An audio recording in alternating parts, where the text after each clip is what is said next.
আল্লাহ তুমি নাকি মৃতকে জীবিত করো, কেমন করে করো একটু দেখাও তো। আল্লাহ বলে ইব্রাহিম এটা কেমন কথা, আওয়ালাম তুমিন, তুমি নবী মানুষ কি প্রশ্ন করলে, তোমার বিশ্বাস হয় না? আওয়ালাম তুমিন, বিশ্বাস হয় না? তুমি তো নবী, জানো জানো নবী নও, তুমি খলিল, তোমার বিশ্বাস হয় না? এটা কেমন প্রশ্ন? সাইয়েদনা ইব্রাহিম বললেন বালা, বিশ্বাস হয়, ওয়ালাকিন লিয়াতমাইন্না কলবি, কিন্তু দেখলে ভালো লাগবে। আল্লাহ কেমন করে মৃতরে জীবিত করো তুমি দেখাও। আল্লাহ বললেন 4টা পাখিরে টুকরা টুকরা করো, জবাই করো, টুকরা টুকরা করো, পায়ের সাথে মাথা মিশাও, মাথার সাথে কলিজা মিশাও, টুকরা টুকরা করে ওই পাহাড়ের মধ্যে ছিটিয়ে দিয়ে আস। এরপরে এই পাশে এসে সুম্মা দুউহুন্না ইয়াতিনাকা সায়া, আমার নামে পাখিগুলোরে ডাক দাও। উনি এই পাশে এসে আল্লাহর নামে টুকরো টুকরো করে ছিটিয়ে দিয়ে আসা পাখিগুলোরে ডাক দিতে দেরি মুহূর্তে পায়ের সাথে মাথা, মাথার সাথে বডি লাগে জীবিত হয়ে পাখিগুলো দৌড়ে সাইয়েদনা ইব্রাহিমের কাছে চলে এসেছে। আল্লাহ তাআলা একজন প্রসিদ্ধ নবীর ব্যাপারে কিছু তথ্য দিয়েছেন, এই তথ্যগুলো আজকে আমরা শুনবো ইনশাআল্লাহ। পড়েন। রব্বুল আলামিন বলেন ওয়াইয বিতালা ইব্রাহিমা রাব্বুহু বিকালিমাতিন ফাতাম্মাহুন্না ক্বালা ইন্নী জাঈলুকা লিন-নাসি ইমামা। সুবহানাল্লাহ। পড়েন। যেই নবীর ব্যাপারে আল্লাহ তথ্য দিলেন ওই নবীর নাম ইব্রাহিম আলাইহিস সালাম। সবাই বলেন কি নাম? চিল্লায় বলেন কি নাম? আল্লাহ বলেন নবী স্মরণ করুন সেই সময়ের কথা যখন আমি আমার খলিল ইব্রাহিমকে অনেকগুলো বিষয়ে পরীক্ষা করেছিলাম, আর আমার খলিল ইব্রাহিম প্রতিটা পরীক্ষায় গোল্ডেন A+ পেয়েছে। প্রতিটা পরীক্ষায় সফলতার সাথে আমার ইব্রাহিম উত্তীর্ণ হয়েছে। আর ফলাফল স্বরূপ আমি বলেছি ইন্নী জাঈলুকা লিন-নাসি ইমামা। ইব্রাহিম এতগুলো কঠিন পরীক্ষা নিলাম, একটাও ফেল মারলাম না, সবগুলাই পাস, যাও। এর বদৌলতে তোমার আমি গোটা বিশ্বের মানুষদের ইমাম বানায় দিলাম। ইমাম মানে নেতা, ইমাম মানে কি? নেতা। নেতা হওয়া এত সহজ না। আগুনে পুড়িয়ে পুড়িয়ে যেমনি খাঁটি সোনা বানানো হয়, তেমনি কষ্টি পাথর দিয়ে যাচাই করে করে পরীক্ষা করে করে আল্লাহ তাআলা সাইয়েদনা ইব্রাহিমকে এই মর্যাদার আসনে বসিয়েছেন। আল্লাহ বলে অনেকগুলো পরীক্ষা আমি নিয়েছি সাইয়েদনা ইব্রাহিমকে। আল্লাহ যারে পছন্দ করে বেশি তার জীবনে পরীক্ষাও। বিশ্বনবী বলেন আশাদ্দুন নাসি বালাআন আল আম্বিয়া, এই দুনিয়ার বুকে সবচাইতে বেশি পরীক্ষা নেয় আল্লাহ নবীদের। সুম্মাল আমসাল ফাল আমসাল, তারপরে সিদ্দিকিনদের, তারপরে শুহাদাদের, তারপরে সালিহিনদের। ইবতালার রাজুলু আলা হাসাবি দীনিহি, যেই ব্যক্তির দিনদারি বেশি তার জীবনে পরীক্ষাও। বিশ্বনবীর আল্লাহ সান্ত্বনা দিচ্ছেন নবী, ওরা আপনারে গণক বলে, ওরা আপনারে জাদুকর বলে, ওরা আপনারে কবি বলে, ওরা আপনারে পাগল বলে, কিন্তু আপনি হতাশ হবেন না। একটার পর একটা পরীক্ষা আপনার উপর চেপে বসেছে, এগুলো দেখে ভয় পাওয়ার কোনো কারণ নাই, কারণ মুমিন ভয় পায় না। চিল্লায় এখন ঠিক কিনা? ও নবী আপনি বিচলিত হবেন না, হতাশ হবেন না। আপনার আগে যেই নবীরা ছিল তাদের জীবনেও পরীক্ষা ছিল কি ছিল না? আমি আমার খলিল ইব্রাহিমকে অনেকগুলো পরীক্ষা নিয়েছি, প্রতিটা পরীক্ষায় সাইয়েদনা ইব্রাহিম পাশ করেছে। বিশ্বনবীকে আল্লাহ সান্ত্বনা দিচ্ছেন। সুবহানাল্লাহ। পড়েন। বিশ্বনবী হতাশ হবেন না, ডোন্ট বি স্যাড, লা তাহজান, নেভার লুজ হোপ। ও নবী আশা হারাবেন না। আপনার উপর যেমন পরীক্ষা আছে, সাইয়েদনা ইব্রাহিমের উপরও পরীক্ষা ছিল। সবার উপর আমি পরীক্ষা নেই। আপনারে ওরা কবি বলে গালি দেয়, গণক বলে গালি দেয়, জাদুকর বলে গালি দেয়, পাগল বলে গালি দেয়। যুগের ব্যবধানে এই গালিগুলো আছে, কিন্তু নামগুলো চেঞ্জ হয়েছে। চিল্লায় এখন ঠিক কিনা? এখন আমাদেরকে কবি বলে না, গণক বলে না, পাগল বলে না, এখন আমাদেরকে বলে কাঠ মোল্লা, এখন বলে রাজাকার, এখন কয় যুদ্ধাপরাধী। গালি আছে না নাই? গালির ভার্সন চেঞ্জ হয়, ট্যাগ লাগানোর সিস্টেম চেঞ্জ হয়, কিন্তু ট্যাগ আছে না নাই? আল্লাহ নবীর সান্ত্বনা দিয়ে বলে নবী ভয় পাবেন না, চিন্তিত হবেন না। আপনার যেমনি পরীক্ষা আমি নিচ্ছি, সাইয়েদনা ইব্রাহিমের আমি পরীক্ষা নিয়েছি। আর প্রতিটা পরীক্ষায় আমার Ibrahim Khalil golden A+, first class first, global award পেয়েছে। আর এর ফলাফল হিসেবে আমি ইব্রাহিমকে বলেছি ইব্রাহিম তোমার আমি নেতা বানিয়ে দিলাম। Allah put Sayyidna Ibrahim in some test, in some test. Everyone has to face test. প্রত্যেককেই টেস্ট এন্ড ট্রায়াল, পরীক্ষার সম্মুখীন হতে হয়। And সাইয়েদনা Ibrahim successfully overcome all the tests. Allah said, Ibrahim, I'm gonna make you the leader. সুবহানাল্লাহ। পড়েন। একটার পর একটা পরীক্ষা আল্লাহ নেয়ার পরে যখন দেখলেন একটা তো ফেল করে না, আল্লাহ খুশি হয়ে বললেন যাও, ইন্নী জাঈলুকা লিন-নাসি ইমামা। ইব্রাহিম আমি মুত্তাকিনদের জন্য, গোটা বিশ্বের মানুষদের জন্য তোমার ইমাম বানায় দিলাম। কত পরীক্ষা যে উনি ওনার জীবনে দিয়েছেন, কত কঠিন রাস্তা যে তিনি পাড়ি দিয়েছেন তার কোনো শেষ নাই। সর্বপ্রথম পরীক্ষা ছিল ইলকাউহু ফিন্নার, অগ্নি পরীক্ষা। কি পরীক্ষা? নমরুদ বলল, ইব্রাহিম ঈমান ছেড়ে দাও, তাহলে জানে বেঁচে যাবা, নাইলে আগুনে ফেলবো। সাইয়েদনা ইব্রাহিমের এক কথা, জীবন যাবে কিন্তু ঈমান যাবে। ঈমানের পথে অবিচল থেকে আমার মরণ যেন হয়, তোমারই কাছে মিনতি আমার, তোমারই কাছে মিনতি আমার। মহিম দয়াময়, ঈমানের পথে অবিচল থেকে আমার মরণ যেন হয়। পড়ে না আমিন? আরো জোরে পড়ে না আমিন? নমরুদ বলে, ঈমান ছেড়ে দাও, তা না হলে আগুনে ফেলবো। সাইয়েদনা ইব্রাহিম বলে, জীবন যাবে কিন্তু ঈমান যাবে। তার মানে আগুনের পরীক্ষায় পাস। চিল্লায় বলেন, আগুনের পরীক্ষায়। পরীক্ষা নাম্বার 2, একটার পর একটা পরীক্ষা দিতে আল্লাহ শুরু করলেন। আল্লাহ বললেন, ইব্রাহিম যাও, কলিজার টুকরা সন্তানকে আর হাজারকে, আমরা ওনারা ডাকি বিবি হাজরা, আমরা কি ডাকি বাংলাদেশে? আসলে নাম কি? হাজার। যাও, তোমার স্ত্রী হাজারকে আর ইব্রাহিমকে মক্কার ধুধু প্রান্তরে ফেলে দিয়ে আস। ওখানে মানুষ নাই, প্রাণী নাই, জনমানব শূন্য, দেখি আমার কদ্দুর ভালোবাসো। বলতে দেরি, টু শব্দ নাই, মরুভূমিতে ফেলে দিয়ে আসলেন। তার মানে পরীক্ষা নাম্বার 2তেও কথা বলেন, 2তেও। পরীক্ষা নাম্বার 3, আল্লাহ বললেন, ইব্রাহিম দেখি তোমার হৃদয়ে আমার জায়গা কতটুকু, যাও কলিজার টুকরা সন্তান ইসমাইলের গলার মধ্যে তলোয়ার লাগাও। সাইয়েদনা ইব্রাহিম বিয়ে করার পর থেকে আল্লাহর কাছে চাইতে চাইতে শেষ, মাগার সন্তান হয় না। ওনার প্রথম সন্তানটা হয়েছিল সাইয়েদনা ইসমাইল যখন জন্মগ্রহণ করেছে, ইব্রাহিমের বয়স ছিল 86 বছর। আল্লাহ সুবহানাল্লাহ কইতে মনে চায় না? এই এলাকায় আসেনি 86 বছর বয়সে সন্তান হয়েছে? হ্যাঁ, এরকম শক্তিশালী পুরুষ কেউ আছে? 86 বছর বয়সে তো হাঁটতেই পারে না। কথা কর। সাইয়েদনা ইসমাইলকে যখন আল্লাহ তাআলা সাইয়েদনা ইব্রাহিমকে উপহার দিয়েছেন, তখন সাইয়েদনা ইব্রাহিমের বয়স, চিল্লায় বলেন কত?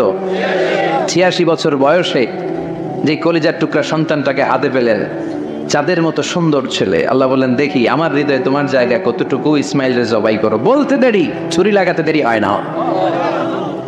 তার মানে এই পরীক্ষায়ও পাস। একটার পর একটা আল্লাহ পরীক্ষা নিয়েছেন, একটার পর একটা পরীক্ষা। আগুনের পরীক্ষায় পাস, ফ্যামিলি বিসর্জন দাও, পাস। কলিজার টুকরা সন্তানের গলায় ছড়ি লাগাও, পাস। এবার আল্লাহ বললেন, এরপর তোমার বড় দায়িত্ব দিব, তোমাকে হজ প্রোগ্রামের এমডি বানাই দিলাম। আল্লাহ, ম্যানেজিং ডাইরেক্টর অফ হজ। সুবহানাল্লাহ কইবেন না? আল্লাহ বললেন, ইব্রাহিম বিশাল বড় কাফেলা বানাও, হজের আঞ্জাম দাও।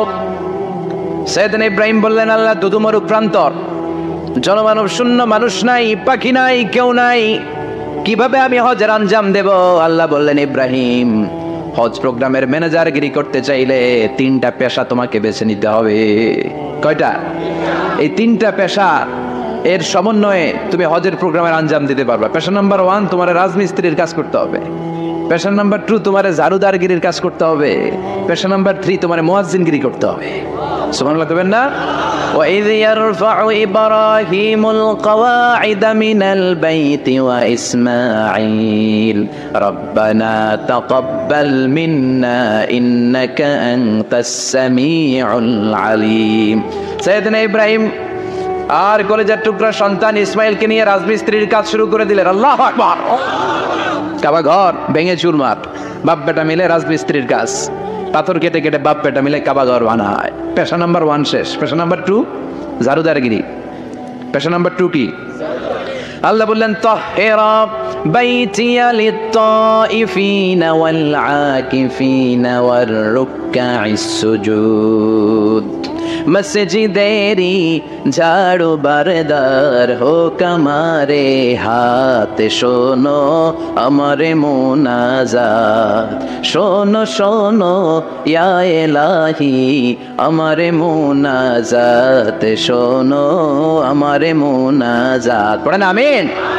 আল্লাহ বললেন, তাহহিরা পরিষ্কার করো মানে ঝাড়ু দাও, বাইতি আমার কাবা ঘর, লিত্তাইফিনা তাওয়াফকারীদের জন্য, ওয়াল আকিফিনা ইতিকাফকারীদের জন্য, ওয়ার রুকআইস সুজুদ রুকুকারীদের জন্য, সিজদাকারীদের জন্য। ঝাড়ু দাও। বাপ বেটার রাজমিস্ত্রিগিরি শেষ, এবার ঝাড়ুদারগিরি শুরু। সুবহানাল্লাহ বলেন। এরপর আল্লাহ বললেন 3 নম্বরে মুয়াজ্জিনগিরির কাজ করো। ওয়াআযিন ফিন-নাসি বিল হাজ্জি ইয়াতুকা রিজালাও ওয়া আলা কুল্লি দামিরি ইয়াতিনা মিন কুল্লি ফাজ্জিন আমিক। ঘর বানিয়েছেন, এই ঘরে তোমরা হজ করতে আসো। সাইয়েদনা ইব্রাহিম বললেন, আল্লাহ আমি আর আমার পোলা ছাড়া কেউ নাই। কেউ আছে? মানুষ নাই, আপনারা কেউ নাই, আমি কার সামনে আযান দেব? আমি কার সামনে ঘোষণা দেব? আল্লাহ মানুষ নাই, প্রাণী নাই, পাখি নাই, দৃশ্যমান কিছু নাই, কোথায় আমি ঘোষণা দেব? আল্লাহ বললেন, দাঁড়াও, দাঁড়িয়ে তুমি আজান দাও, ঘোষণা দাও। তোমার এই আজানের আওয়াজটা গোটা বিশ্বের সব মানুষের কানের ভেতরে আমি আল্লাহ পৌঁছে দেব। আযিন ফিন-নাস বিল হজ, হজের আজান দাও। উনি আজান দিলেন, আইয়ুহান নাস ইত্তাখাযাল্লাহু বাইতান ফাহুজ্জু। আল্লাহ একটা ঘর বানিয়েছে, যাদের সামর্থ্য আছে হজে আসো। সুবহানাল্লাহ পড়ে। তৎকালীন সময়ে গোটা বিশ্বে যারা ছিল সবার কানের ভেতরে এই ঘোষণাটা, মানে এই আজানটা পৌঁছে দিয়েছে কে? আমরা তখন ছিলাম পৃথিবীতে? কই ছিলাম? ফি আলামিল আরওয়াহ, রূহের জগতে। রূহের জগতেও আল্লাহ তাআলা আমাদের কানে পৌঁছে দিয়েছেন। রূহের জগতে থেকে এই আজান শুনে আমরা যারা লাব্বাইক বলার সুযোগ পেয়েছি, তাদেরকে এই দুনিয়াতে হজের নসিব আল্লাহ করে দিবেন। তার মানে হজ প্রোগ্রামের ম্যানেজার। সুবহানাল্লাহ পড়েন। পরীক্ষা কারে কয়? কত প্রকার ও কি কি। হজ প্রোগ্রামের ম্যানেজার বানাইলেন, ম্যানেজিং ডাইরেক্টর, মহাব্যবস্থাপক। হজের আঞ্জাম দাও, আর হজের আঞ্জাম দিতে যে তোমাকে প্রথমে রাজমিস্ত্রির কাজ করা লাগবে পাশ, ঝাড়ুদার গিরির কাজ করা লাগবে পাশ। আল্লাহর নবী উলুল আজমি মিনার রাসূল মসজিদ ঝাড়ু দেয় না, আমরা মসজিদ পরিষ্কার করতে চাই না। আছে না নাই? বালু দেখলি মুয়াজ্জিনের গালি, কথা কর।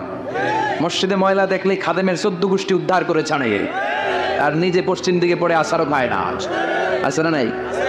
মসজিদ ঝাড়ু দেওয়া শুধু মুয়াজ্জিনের কাজ, খাদেমদারের কাজ। মসজিদ পরিষ্কার রাখা আমাদের সবার কাজ। চিল্লা এখন ঠিক কিনা? যাদের অন্তরে জ্বালা যন্ত্রণা, যাদের দোয়া কবুল হয় না, আপনি মসজিদ ঝাড়ু দিয়ে দেখেন, মুহূর্তে দোয়া কবুল হয়ে যাবে। অন্তরের জ্বালা যন্ত্রণা দূর হয়ে যাবে, অন্তরের অহংকার নিমিষে কেটে যাবে। যার মানে আল্লাহ বললেন, রাজমিস্ত্রি হও সেটাও হলেন, ঝাড়ুদার হও সেটাও হলেন, আজান দাও সেটাও হলেন। তার মানে হজের যে পরীক্ষা নিলেন এটাতেও কথা কর, শুনতেছেন? 4টা ভয়ঙ্কর পরীক্ষা নিলেন, 4টাতে পাস। পরীক্ষা নাম্বার 5। আল্লাহ বললেন, ইব্রাহিম বয়স কত? সাইয়েদনা ইব্রাহিম বললেন 80 বছর। আল্লাহ বললেন, নিজ হাতে নিজের সুন্নতে খাত্তা সেরে দাও। সহিহ বুখারীর বর্ণনা, ইখতাতানা সাইয়েদনা ইব্রাহিম আলাইহিস সালাম ওয়া হুয়া ইবনু 80 সানা বিল কাদুম। বুখারীর বর্ণনা, 80 বছর বয়সে কুঠার দিয়ে লজ্জাস্থানের সামনের চামড়াটা কেটে নিজ হাতে নিজের সুন্নতে খাত্তা সেরেছে। এমনি এমনি আল্লাহর প্রিয় হন নাই, এমনি এমনি গোটা বিশ্বের মানুষদের লিডার হন নাই। পরীক্ষার পরে পরীক্ষা দিয়ে তিনি আল্লাহর সম্মানের চেয়ারে আসীন হয়েছেন। চিল্লায় বলেন ঠিক কি না? এজন্য আল্লাহ বললেন, ওয়াইয ইবতালা ইব্রাহিমা রাব্বুহু বিকালিমাতিন ফাআতাম্মাহুন্না ক্বালা ইন্নী জাঈলুকা লিন-নাসি ইমামা। ও নবী, স্মরণ করুন সেই সময়ের কথা যখন আমি আমার খলিল ইব্রাহিমকে অনেকগুলো পরীক্ষা নিয়েছিলাম, আর প্রতিটি পরীক্ষায় আমার খলিল সফলতার সাথে উত্তীর্ণ হয়েছিল। ফলাফল স্বরূপ আমি ইব্রাহিমকে জানিয়ে দিলাম, যাও ইব্রাহিম, গোটা বিশ্বের মানুষের জন্য তোমার নেতা বানাইয়া দিলাম। তিনি আমাদের নেতা, leader of the all human being on earth. পৃথিবীতে যারা আছে সবার নেতা। চিল্লা এখন ঠিক কিনা? এত বরকতের মানুষ, এত বরকতের ফ্যামিলি, ওনার ফ্যামিলি যেখানে তাকিয়েছে ওইখানে বরকত, যেখানে পা লেগেছে ওইটা বরকত। যেই মাটিতে হাত দিয়েছে মাটিটারে সোনা বানিয়ে দিয়েছে কে? সাইয়েদনা ইব্রাহিমের পা লেগেছিল একটা পাথরে, ওই পাথরটারে মুসল্লা বানিয়ে দিল কে? ওয়াত্তাখিযু মিন মাকামি ইব্রাহিম মুসাল্লা। আল্লাহ বললেন, ইব্রাহিমের দাঁড়ানোর জায়গার পাথরটারে তোমরা মুসল্লা বানিয়ে নাও। হজ করছেন কারা কারা দেখি? অথবা উমরা? আরো বাড়ছে উমরা করতে, মাশাআল্লাহ। যাদের হাত ওঠে নাই এরাও যেন আল্লাহ অতি শীঘ্রই হজ করতে পারে, উমরা করতে পারে। আরে কি বরকতের জায়গা! আল্লাহ বারবার নসিব করো তুমি। কি বরকতের জায়গা! প্রতিদিন 120টা রহমত নাজিল হয় এই কাবা ঘরকে কেন্দ্র করে। 60 লিত-তাইফিন, 60টা রহমত যারা খালি তাওয়াফ করে। এই তাওয়াফের ইবাদতটা ওই জায়গা ছাড়া পৃথিবীর কোথাও করা যায়? কথা বলেন। এজন্য 60টা রহমত যারা তাইফিন, তাওয়াফ করে। 40 লিল মুসাল্লিন, আর 40টা রহমত যারা কাবা ঘরে নামাজ পড়ে। 40 আর 60 100, বাকি রইল কয়টা? ওয়ালা 20 লিন-নাযিরিনা ইলাল কাবা। বাকি 20টা যারা তাওয়াফও করে না, সালাতও পড়ে না, খালি কাবা ঘরের দিকে তাকায় থাকে। সুবহানাল্লাহ। কাবা ঘরের দিকে ফেল করে তাকায় থাকলো, আমলনামায় 20টা রহমত নাজিল করে কে? এত বরকতের ফ্যামিলি। সাইয়েদনা ইব্রাহিম সন্তান হলো ইসমাইল, স্ত্রীর নাম হাজার। 3 জনের ফ্যামিলি, চিল্লায় বলেন কয়জন? এই 3 জনের ফ্যামিলির এত বরকত, যেই জায়গায় হাত লেগেছে জায়গাটারে বরকতময় করেছে কে? যেখানে পা লেগেছে বরকত দিয়ে ভরে দিয়েছে কে? সাইয়েদনা ইব্রাহিম রাজমিস্ত্রিগিরি যখন করতেছিলেন, বানাতে বানাতে আর নাগাল পায় না। আল্লাহ বলে এই পাথরটার উপরে দাঁড়াও। উনি দাঁড়ালেন, এবার যতটুকু উপরে ওঠা লাগে পাথরটা অটোমেটিক্যালি উপরে উঠে যায়, যতটুকু নামা লাগে অটোমেটিক্যালি নিচে নেমে যায়। পৃথিবীর কোন পাথরে আপনি ইচ্ছা মতো লাথি মারলো এখানে পায়ের দাগ পড়বে যে না? সাইয়েদনা ইব্রাহিম ওখানে দাঁড়ানোর সাথে সাথে ওনার ফুটপ্রিন্ট পাথরের মধ্যে লেগে যায়।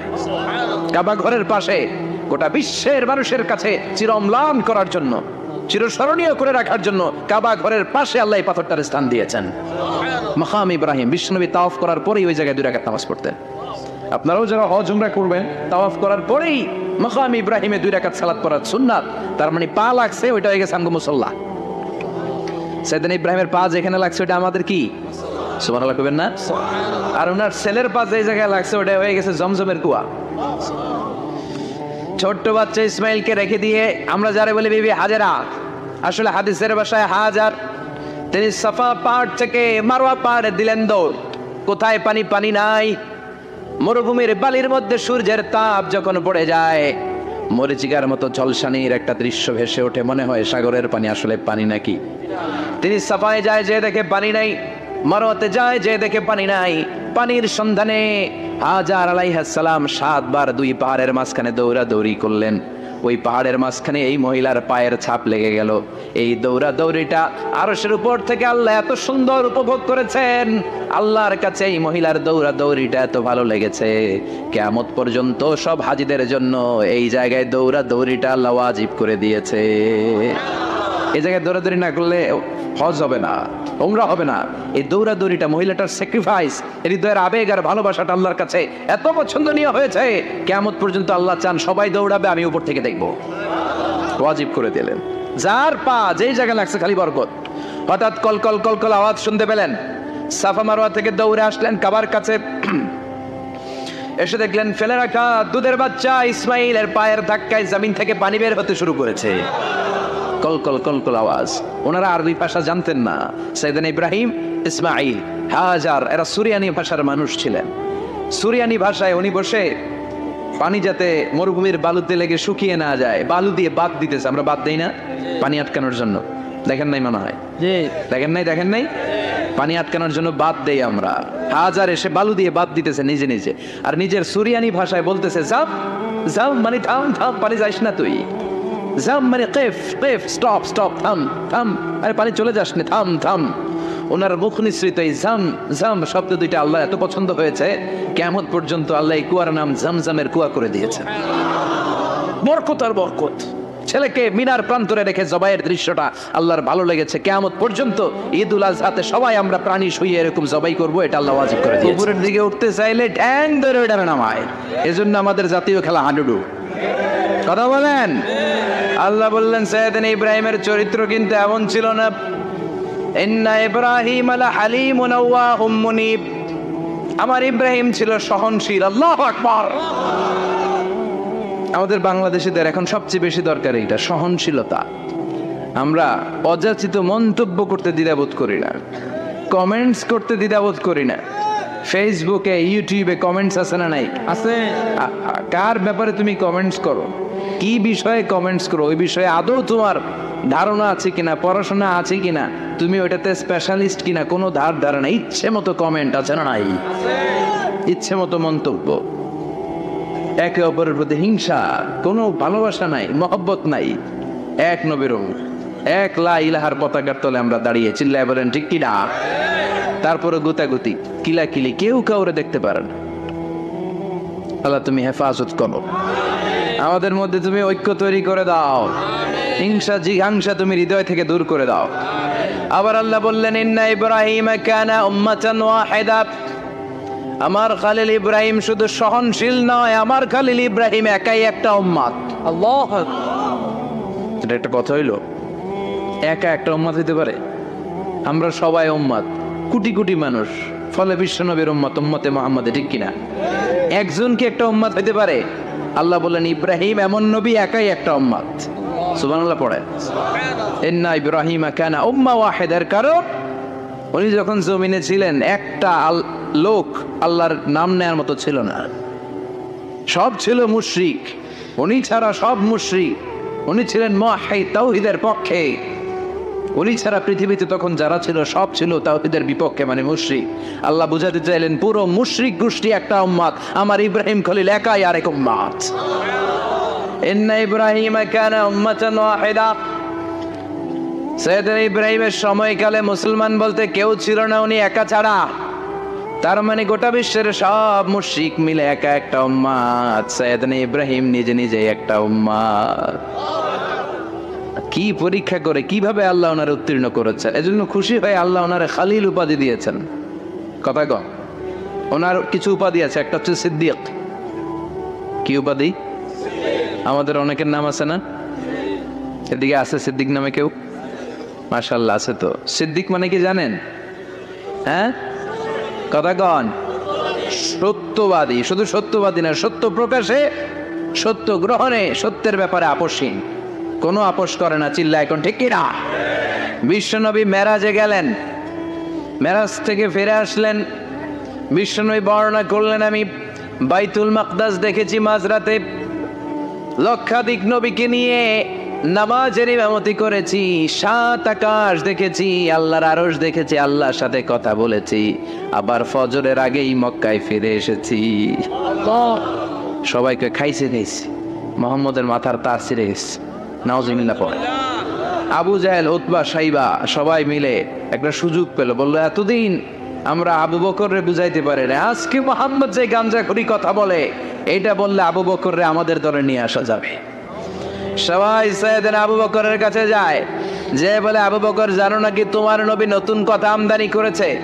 কি বলেছে আমার নবী? তোমার নবী বলে মাঝরাতে বাইতুল মাকদাস গিয়েছে। বাইতুল মাকদাসে তখন দ্রুতগামী ঘোড়া দিয়ে ছুটলেও যেতে লাগে 15 দিন। অ্যাবাউট টার্ন কাম ব্যাক, ফিরে আসতে আরো 15 দিন, মোট কয় দিন? 1 মাস। যেতে আসতে 1 মাস। তোমার নবী মাঝরাতে নাকি বাইতুল মুকাদ্দাসে ইমামতি করছে, 7 আকাশ ঘুরেছে, আল্লাহর আরশ দেখেছে, আল্লাহর সাথে কথা বলেছে, আবার ভোর হওয়ার আগে নাকি মক্কার জমিনে ফিরে এসেছে। আবু বকর বললেন আসলেই কি আমার নবী এই কথা কইছে? সবাই এক বাক্যে বলে হ্যাঁ, তোমার নবী মুহাম্মদ এই কথা বলেছে। আবু বকর দ্ব্যর্থহীন কণ্ঠে ঘোষণা করে দিলেন, আমার নবী যদি এই কথা বলে থাকে, আমার নবী সত্য বলেছে, সত্য বলেছে, তিনি কখনো মিথ্যা বলতে পারে? বিশ্বনবী খুশি হয়ে গেলেন, সাইয়েদনা আবু বকরের জন্য দোয়া করে দিলেন, আর বললেন আবু বকর আনতা লাস্তা আবু বকর ফাকাত, আজকে থেকে তুমি শুধু আবু বকর নও, আজকে থেকে তুমি আবু বকর as-সিদ্দিক। সিদ্দিক সত্য গ্রহণে, সত্য প্রকাশে, সত্য মানার ক্ষেত্রে আপোষহীন, কোনো আপোষ নাই। চিল্লা এখন ঠিক কিনা? সে আল্লাহ বললেন ওয়াযকুর ফিল কিতাবি ইব্রাহিম ইন্নাহু কানা সিদ্দিকান নাবিয়্যা। ও নবী, আপনার এই কোরআনের ভেতরে আমার খলিলের নামটা রাখেন, কারণ আমার খলিল যেন তেন কোনো নবী নয়, সাধারণ পয়গম্বর নয়, আমার নবী ইব্রাহিম হলো সিদ্দিক, সত্য প্রকাশে আপোষহীন। এজন্য আল্লাহ খুশি হয়ে ওনার একটা টাইটেল দিলেন, টাইটেলটা হলো খালিল। ওয়াত্তাখাযাল্লাহু ইব্রাহিমা খলিল। চিল্লায় বলেন ওয়াত্তাখাযাল্লাহু ইব্রাহিমা, আমি ইব্রাহিমকে খালিল বানিয়েছি। খালিল মানে দোস্ত, খলিল মানে কি? আল্লাহ দুনিয়ার একজনের দোস্ত ডাকে, কি মজার ব্যাপার, কেমন লাগে তার কাছে শুনতে? সুবহানাল্লাহ কইবেন না? ওনারে বানাইলেন খালিল, আর বিশ্বনবীরে বানাইলেন হাবিব। সুবহানাল্লাহ পড়েন। বাপ বেটা সব নিয়ে গেছে। সাইয়েদনা ইব্রাহিম হচ্ছেন বাবা, আর বিশ্বনবী ছেলে। বিশ্বনবীর অনেক উপরের পুরুষ হচ্ছে সাইয়েদনা ইব্রাহিম, তো এটা পর্দাদা না, বাবা না?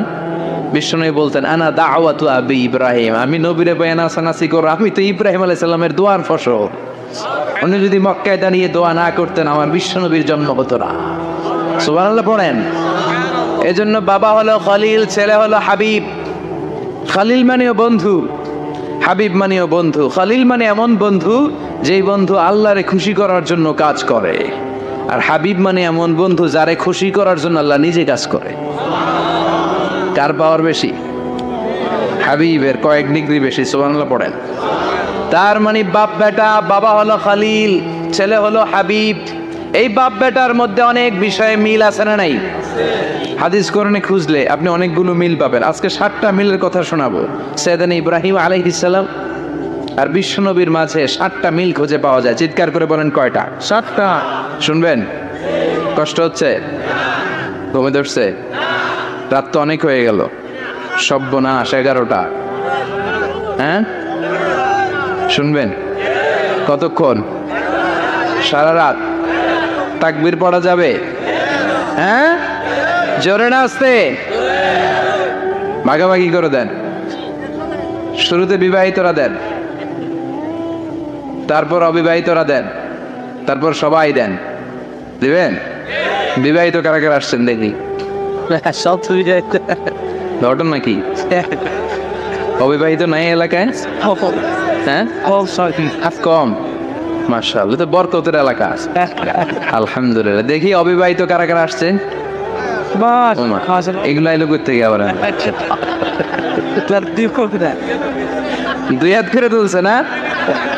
এক হাত, এক হাত। ঠিক আছে, মাশাআল্লাহ। শুরুতে বিবাহিতরা দেন, এরপর অবিবাহিতরা দিয়েন। শুরুতে বিবাহিতরা রেডি হন। আমি লিল্লাহি তাকবীর বললে আল্লাহু আকবার। গলা ধার দিতেছে অনেকে। বিবাহিতরা রেডি? দেখবো কাদের পারফরমেন্স কেমন হয়। বিবাহিতরা পড়েন লিল্লাহি তাকবীর। অনেক আওয়াজ, সংখ্যায় বেশি এরা। এবার অবিবাহিতদের পালা। হ্যাঁ, অবিবাহিতরা রেডি? দেখি কি অবস্থা। এবার অবিবাহিতরা দাও লিল্লাহি তাকবীর।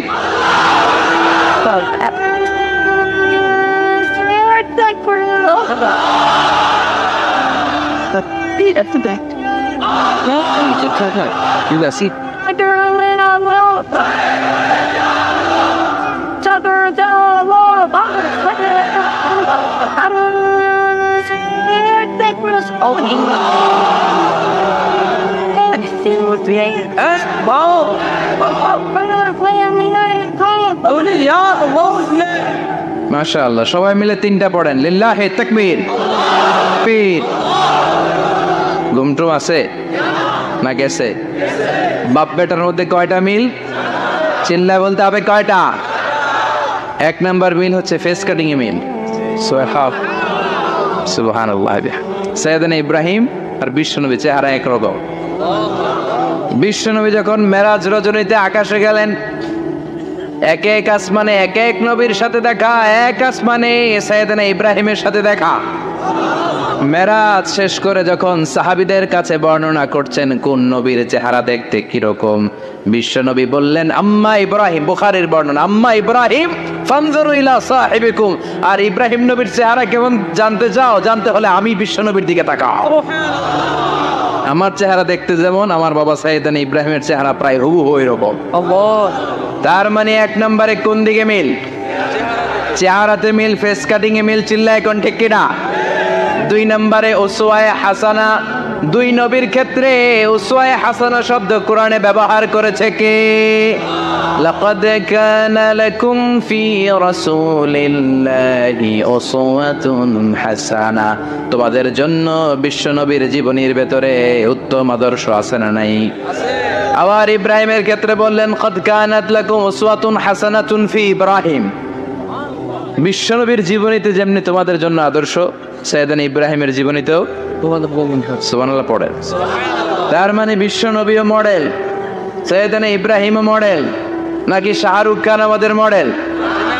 ইমরান খান, জর্দা খান, কেউ আমাদের মডেল? নায়ক নায়িকা, গায়ক গায়িকা, ক্রিকেটার, সেলিব্রিটি, ডান্সার একটাও আমাদের মডেল হতে পারে? কোন কবিরা আমাদের মডেল? আমাদের মডেল হলো নবীরা। চিল্লায় বলেন ঠিক কিনা? কবিরা এক একজন এক এক দিকে যায়, এক একজন এক এক কথা বলে। আউলা